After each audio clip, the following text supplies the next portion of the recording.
Welcome to Seattle Atheist Church. Atheist, agnostic, whatever you like to call yourself, you are welcome here. I'd like to begin with a short, strength-based assessment of Seattle Atheist Church. We have so many different points of view here and so much knowledge to share. Everyone is invited to give talks. Please come to the planning meeting, which is going to be 2 weeks from now. You are invited. If there's a particular talk you want to hear, that's the time to bring it up. So that's how we do it, okay? And also, and I wanted to point out, some people said that they were interested in hearing more from the women in the church. So come to the planning meeting, offer to give a talk or give a talk on something of interest to women. That's the way that we can increase that. I wanted to call out that when the men in our church have given talks, they have highlighted the work of scientists, historians, and activists like Greta Christina, Elizabeth Anscombe, Patricia Churchland, Michelle Alexander, and so many more. I take that as good evidence that the men in our church respect the intellectual accomplishments and contributions of women. In our circle, the way we do it, if you want to speak in the circle, just raise your hand. We prioritize people who haven't spoken yet. We do that so that we can make sure that we hear from everyone, because we have great diversity of experience, and we want everyone to have an equal chance to speak. If that sounds good to you, then you are probably in the right place. I'd like to talk to you momentarily about the financial stuff of running the church. It takes about 23 people to giving $5 a week to be able to pay for to cover our expenses. So if that is something that you're able to do, please throw money into the jar or go to seattleatheist.church to do that. But there's so many other ways that people contribute. You contribute by being here. You contribute your voice. You contribute when you invite friends or do other kinds of service. And I want to point out that now we have these really nice brochures, which were created by Ryan. So please take some and distribute them, so hopefully we can spread awareness of the church. Okay, next Friday we have a movie night, and the movie is called Spotlight. It's about some of the things that happened recently with the Catholic Church. If you want to come, please let us know, because people haven't really signed up for this talk, for this movie, and we want to make sure it's happening before we want to make sure people are coming, obviously. Okay, so next week's talk is going to be by Bradley. Looking forward to that. It's on extrasolar planets, and then we have our planning meeting in a couple of weeks. So everyone is welcome. This week we have a talk on Determinism and Chaos by Michael. Michael, please come on up.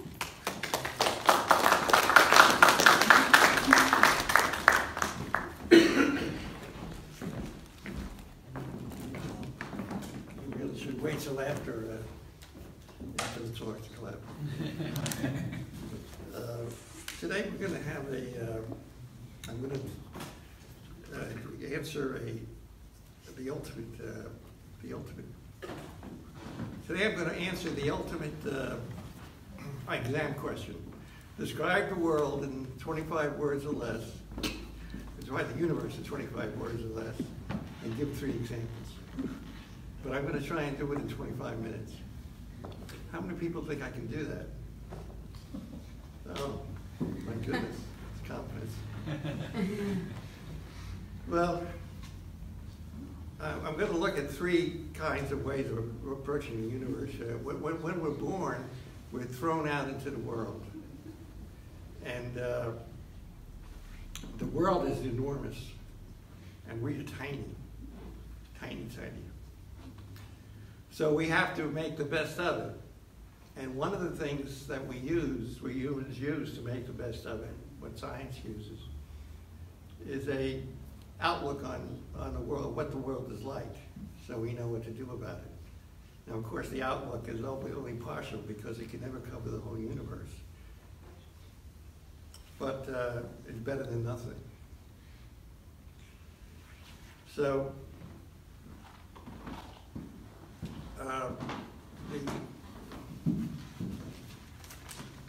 going to look at 3 points of views about the world. One of them is, and especially as they're related to science and psychology. One of them is determinism. Now, natural determinism assumes that that science can study any event in the universe.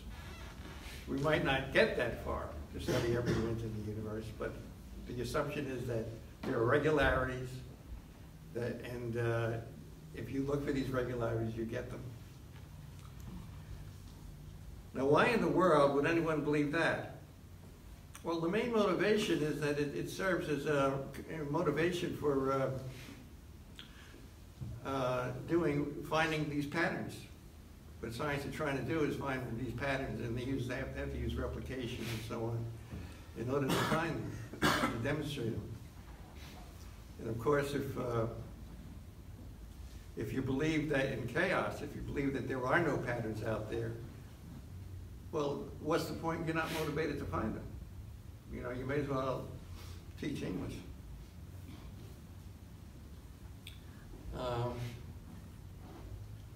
At least that's entertaining.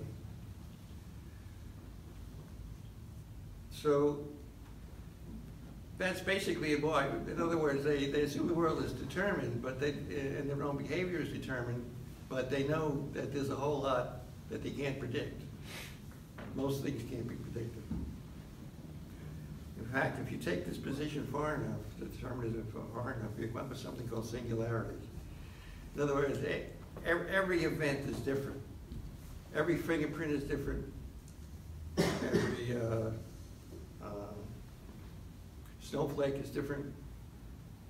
Every event is unique, is singular,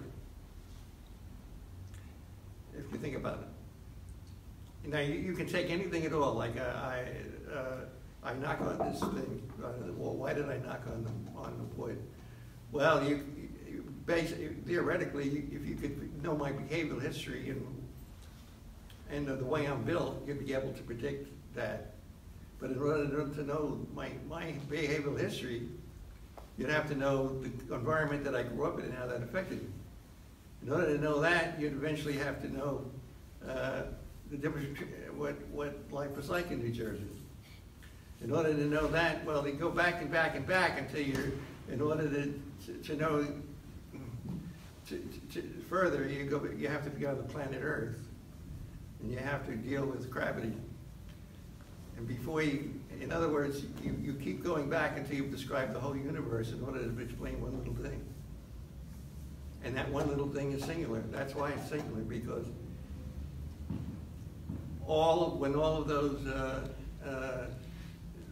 those variables are operating in a certain place and time, the behavior happens. It emerges, and it's singular. So how do we have laws under this system? Well, that's an old problem because the world looks chaotic and sad at times, and yet there are these regularities, and how do you reconcile that? Well, what you do when you're looking for these scientific principles and laws,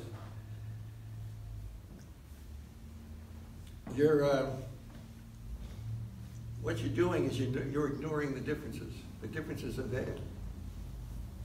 Even if you drop the ball 100 times, each time the path is a tiny bit different. But you ignore that. You don't worry about it. And then you can pick out a pattern. The mass times, the force is mass times acceleration and whatnot. And the gravity is a force. So that's how in modern science that's how it's done. You're ignoring the differences. But what about if you believe in what's? How do you know? How can you prove this determinism? Well, in order to prove determinism, you would have to know all the variables, relevant variables in the entire universe that converge onto your object, onto what you're studying, your dependent variable, the event. And that's not enough, because in order to be sure that you've made the right measurements, you'd have to do that over. You'd have to recreate the universe at that moment over and over again 3 times, 3, 4 times. You know, that would be convincing. Needless to say, we don't even know our own galaxy, let alone do experiments with the entire universe. So what other justification do you have for this? Well, the other justification you have is pragmatism. That by believing that there are patterns out there, we look for these patterns, and lo and behold, we've done pretty well, especially over the last 100, 200 years. We've found lots of patterns. Can't argue with that. But even though you can't argue about it, there are people who do. And that's the notion of an extreme opposition would be a complete chaos. There are no patterns.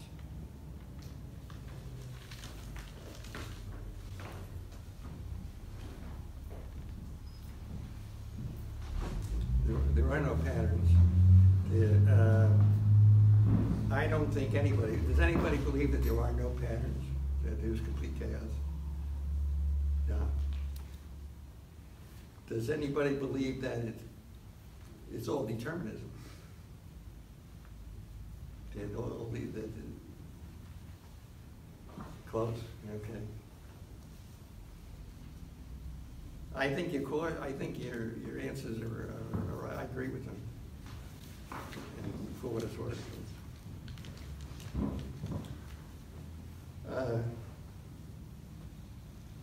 Now, my own point of view is that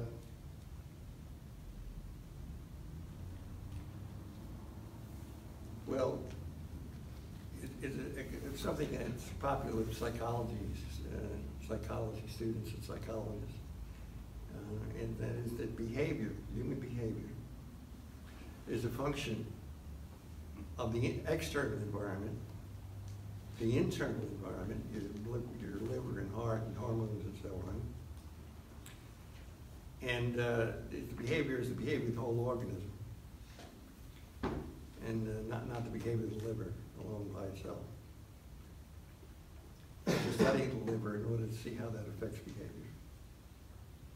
The biologist does the other way around. He studies behavior to see what effect it has on the liver.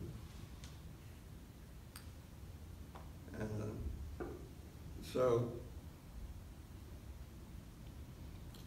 I take a pragmatic view that seems to work very well. And what's more, well, I'll get to that later. Let's see.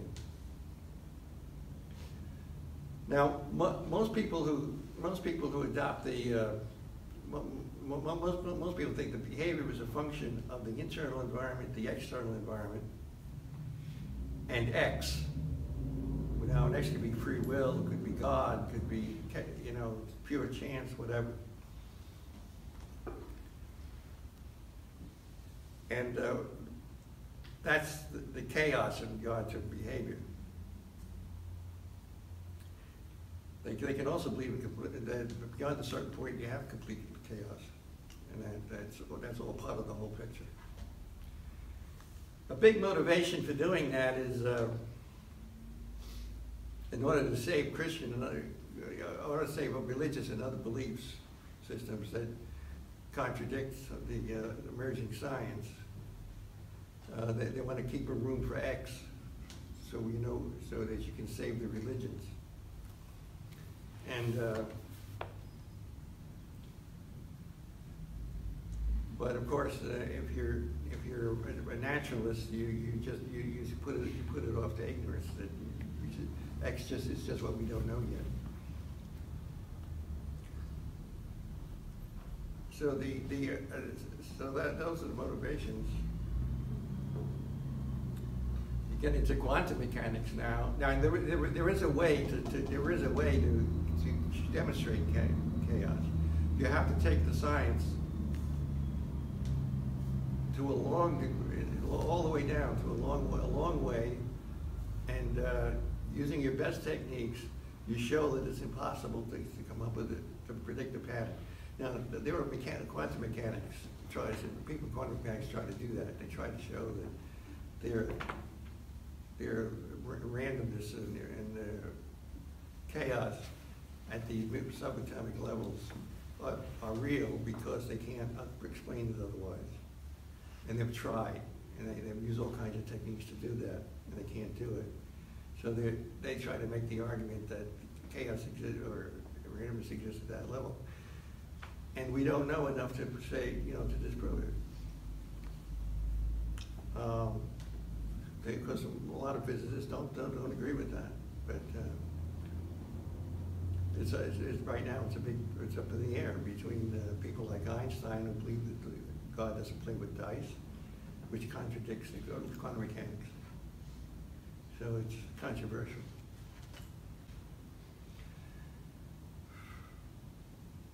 There's another belief in the proof of chaos is this notion that sciences are overthrown and the old science is thrown out, and you have the new science. How many people, for example, believe that Newtonian mechanics was thrown out by Einstein, overcome completely? Depends on what you mean by that. Well, the problem I have with that myself is that 99.9% of all calculations that we make today are made using Newtonian physics. And there's this tiny 1% that's made, below 1% that's made with any other systems, either Einstein's or the quantum mechanics. So, well, it's been shown that Newton wasn't quite right in everything he said, that there were certain parts where it breaks down. Doesn't break, and these new theories, Einstein's and quantum mechanics, come along in order to explain why that breaks down and what's going on. So, on pragmatic grounds, I'd say as these sciences advance, the experimentation, demonstrations are so solid that you can't throw them out. At least you have to come up with a theory that takes them into account. It doesn't throw them out. You have to explain the data, the regularities in a different way. See, with science, if something it's not a matter of plea for agreement between two people. Science is a matter of prediction and control. And if you say that Newtonian's laws can't be predicted and controlled, well, the answer is, well, just go in, find yourself a laboratory, buy some equipment, and prove it. That's the real argument for solid established science.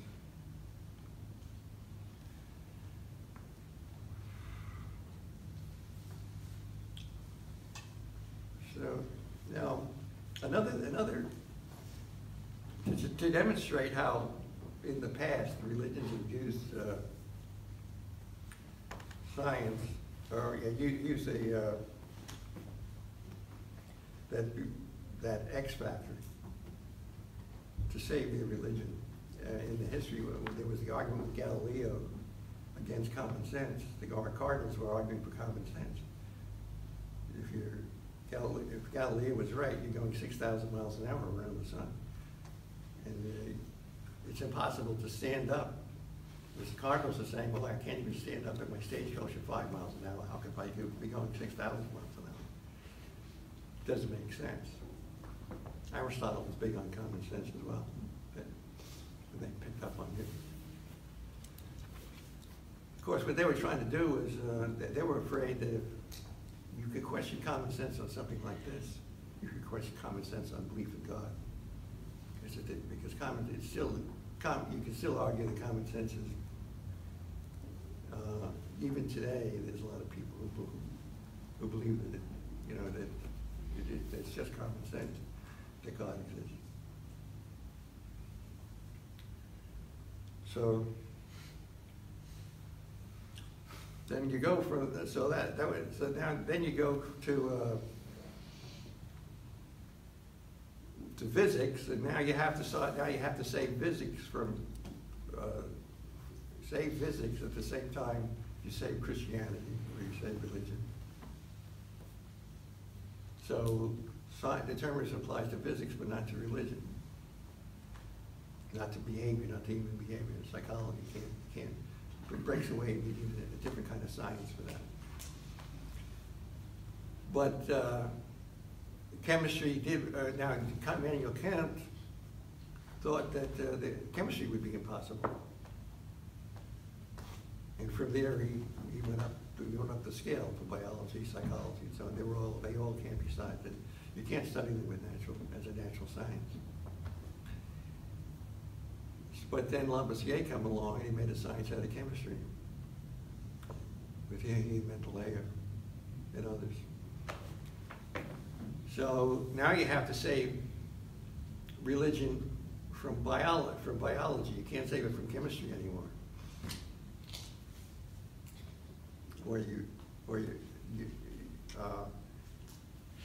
And then you have, now in the last century, the Elan Vital, the vital force, was popular. You have people like Bergson. So you can study the other sciences, but you can't study biology. It can never be a science because of this force of light. You have to study with a new science that specializes in light, forces of light. Elan Vital. Well, by 1970, which is pretty recently, biology has come together as a science with the application of DNA and so on. The argument's pretty much dead. So now it's psychology's turn to be the whipping boy. You can't make a science out of human behavior. And then after psychology will probably come the anthropology or sociology, political science. So those are the different worldviews.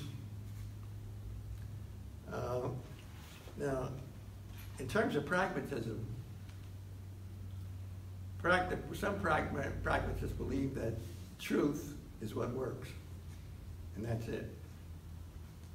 And if you get prediction control, well, you've shown that what you say works.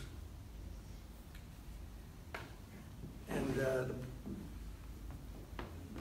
but then, now, Freud is a good example of someone who is not a pragmatist and speculated quite a bit.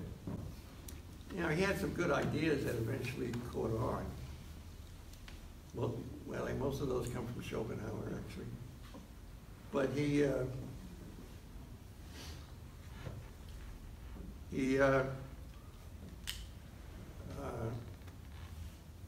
speculated a lot. A lot of his speculations turned out to be wrong. When the longitudinal studies were done and so on, and they didn't hold up.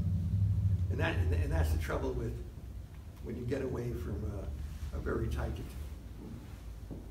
specific experimental method.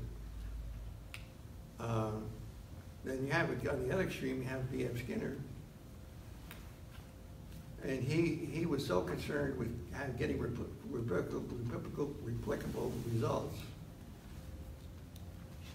on a very tight level that he found this operant, which was a brilliant discovery. the way he isolated it, so that he stands down with Pavlov and Sherrington in developing this reflex behavior. But he tended to make the operant do everything, explain everything,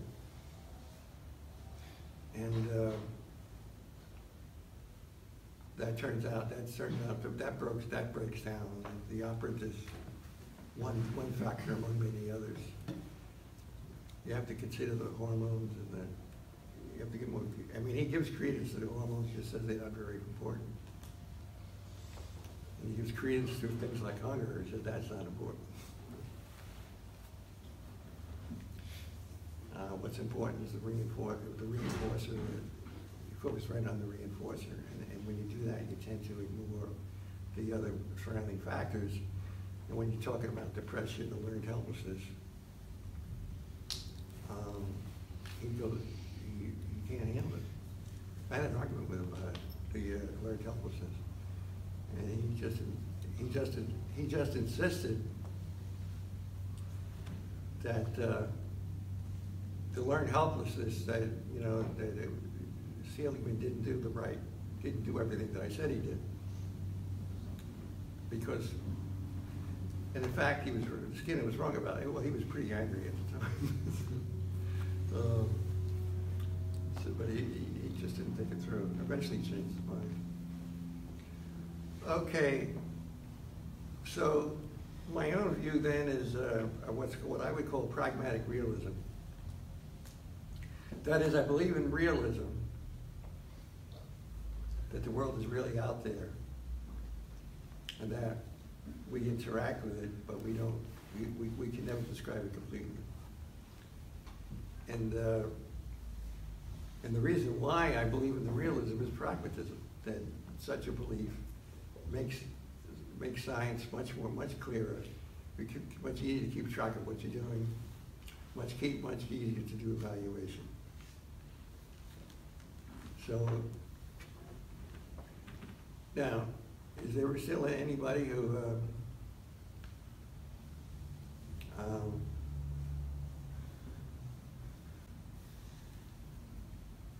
what was the last question I asked? Oh well, that's it. Now I promised that I could do this in 15 minutes, but I think it's about 30. But it was a big task.